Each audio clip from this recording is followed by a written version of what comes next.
Welcome to day one of the mindful experiment. Welcome, welcome. I'm so happy you're here. Thank you for participating in this super fun mindful experiment. So today's challenge, mindfulness challenge, is super simple. It's simply you getting clear on why you are here. Basically, you are making a prediction. For example, I predict that this mindful experiment will help me to be more focused. Now you fill in the blank. Let me repeat that. I predict that this mindful experiment will help me to. What did you fill in? There is your intention for this mindful experiment. If you have it, if you're like, I am clear on why I am taking this challenge or this mindful experiment, you're good to go. In the comments, write down why you're doing this challenge or this mindful experiment. Remember, if you make a comment 7 days in a row, I'll pick a winner from anybody that fully engaged 7 days in a row. Week by week, I'll pick a new winner that will win just a fun little freebie, just to help participation, motivation, and engagement. Okay. So again, if you already know your why, write it, you're good to go. However, stay with me if you're not quite sure, or if you want to learn a little bit more about what mindfulness is.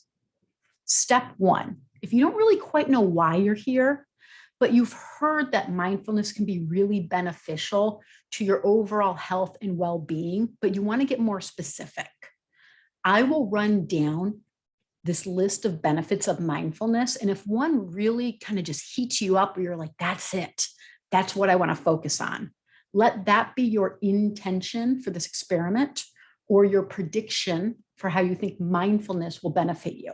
All right, so let's run down the list. Studies show that mindfulness helps you to be more mindful of managing your stress and actually helps you to reduce your stress symptoms.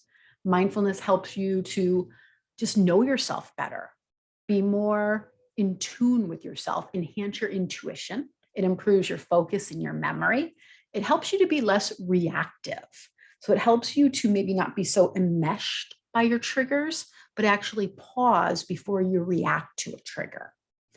It helps, of course, then increase satisfaction in all your relationships, friends, romantic, family, coworkers. And then there's an array of health benefits. Mindfulness shows it lowers blood pressure by practicing mindfulness, different breathing and meditations. It can help you to manage chronic pain, helps you to sleep better, helps with like IBS, irritable bowel syndrome, and so many other things.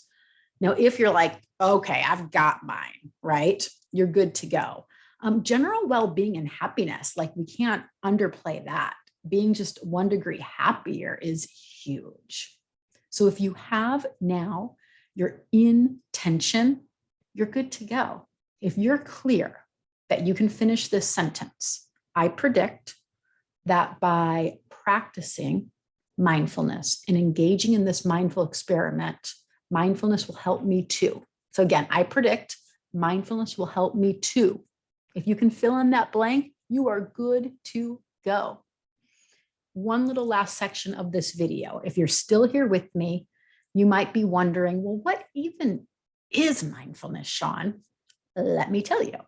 So I've taken a lot of different mindfulness classes, and in a handful of them, one of the big books that we studied was by Jon Kabat-Zinn. I'll put a reference here if you want to know more. I know it's a lot, but it's a great book on what mindfulness is, with a bunch of case studies, a bunch of research.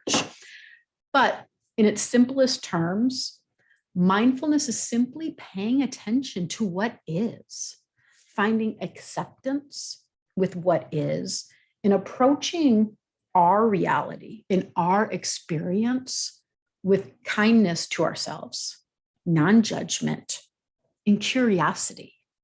We can't even try to make a change. And that's not what it's about anyways. But if we want to make a change, we can't even make a change until we're mindful of what is. So let me break that down in its most simple terms once again. Mindfulness is simply paying attention to what is. And then you can go from there. Okay. One of my favorite yoga nidra teachers, oh my gosh, why is his name escaping me? He says, it'll come to me and I can put it in the comments. He says that, often when we meditate, we're trying to change something about ourselves. But really, yoga nidra meditation, which yoga nidra is my love, you have a bonus yoga nidra section in here. It teaches you just to love yourself exactly where you're at. So I love thinking about that as mindfulness as well. Mindfulness is simply accepting ourselves, how we are, what is, and then from that place, we can decide what we want to do. So it's simply being aware of what is. I hope that helped you. And I'll see you in day 2. If you have any questions, I get alerted of all the comments that are in here. Just leave me a comment. I'll answer it. And let's all support each other in this fun experiment, because we're all here trying to enhance our lives, trying to feel better, trying to find a little bit more well-being and happiness. And it is available to us right now. Thank you.